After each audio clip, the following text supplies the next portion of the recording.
El Hadj Omar Foutiyou Tall n'était pas qu'un chef religieux, c'était un bâtisseur d'empire.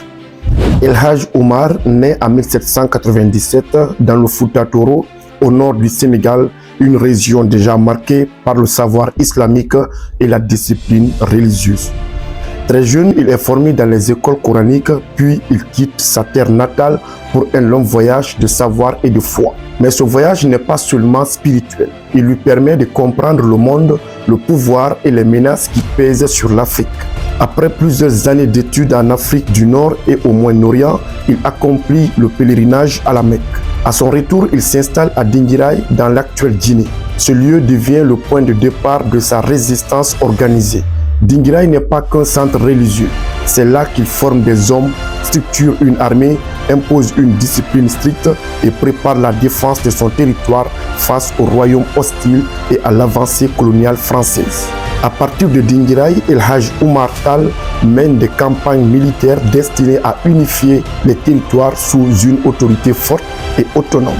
En 1857, il affronte directement la puissance française lors du siège du fort de Médine.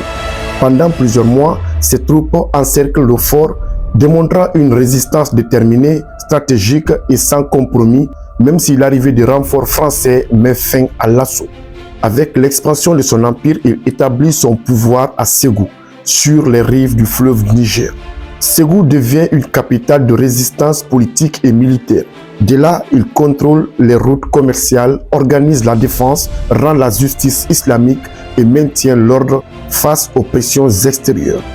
Sa résistance n'est pas seulement armée, elle est aussi administrative, idéologique et morale. Ses choix sont clairs: refuser la domination étrangère, préserver la souveraineté africaine et imposer un ordre fondé sur la foi, la discipline et la justice. Mais cette résistance permanente l'expose à des conflits internes et l'épuisement des guerres. En 1864, encerclé et poursuivi, El Hadj Omar Tall disparaît dans les falaises de Badiagara au Mali. Sa mort marque la fin d'un homme, mais pas de son combat.